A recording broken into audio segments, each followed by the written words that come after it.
સમાચારો સાથે આગળ વધીએ મહત્વપૂર્ણ સમાચાર અમદાવાદમાં નશાખોર સ્કૂલ બસ ચાલકે અકસ્માત સર્જ્યો છે। દારૂડિયો ડ્રાઈવર 35 વિદ્યાર્થીઓને લઈને 20 કિલોમીટર ફર્યો। નાલંદા સ્કૂલના 35 વિદ્યાર્થીને શાળામાં ઉતાર્યા બાદ અકસ્માત સર્જાયો છે। સ્કૂલ બસ ડ્રાઈવર દારૂ પીધેલી હાલતમાં અકસ્માત સર્જ્યો છે। આનંદ નિકેતન સ્કૂલના બસ ચાલકે ઘાટલોડિયામાં અકસ્માત કર્યો। બસ ચાલક નશામાં હોવાનો સ્થાનિકોનો આક્ષેપ છે। ત્યારે એક દારૂડિયા બસ ચાલક દ્વારા સ્કૂલ બસનો અકસ્માત સર્જવામાં આવ્યો છે। આનંદ નિકેતન સ્કૂલના બસ ચાલકે ઘાટલોડિયામાં અકસ્માત સર્જ્યો છે। બસ ચાલક નશામાં હોવાનો સ્થાનિકોનો આક્ષેપ છે। નશાખોર સ્કૂલ બસ ચાલકે અકસ્માત સર્જ્યો છે। જયંતિ વધુ વિગતો જણાવી રહ્યા છે।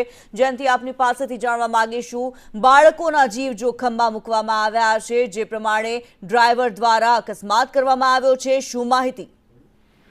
અવારનવાર સ્કૂલ બસના અકસ્માત જે છે તે સામે આવતા હોય છે, પરંતુ આ વખતે જે અકસ્માત થયો છે તેમાં ડ્રાઈવર દારૂ પીધેલી હાલતમાં હોવાનું સામે આવ્યું છે। 35 જેટલા બાળકો બસમાં સવાર હતા અને ડ્રાઈવર દ્વારા અકસ્માત કરવામાં આવ્યો છે। અકસ્માતને લઈને બાળકોના જે વાલીઓ છે તેમાં પણ એક પ્રકારનો આક્રોશ છે, કારણ કે સ્કૂલની જવાબદારી છે કે જે બસ ડ્રાઈવર છે તે કઈ હાલતમાં છે, તેનું ફિટનેસ કેમ છે, તે બસ કઈ પ્રકારે ચલાવે છે, પરંતુ સ્કૂલની ક્યાંક ને ક્યાંક બેદરકારી છે અને બસ ડ્રાઈવર દારૂ પીધેલી હાલતમાં હોઈને બાળકોને લઈને જતો હતો, તે દરમિયાન આ અકસ્માત થયો છે। એટલે કે બહુ મોટી ઘટના જે છે તે અત્યારે ઘટી છે।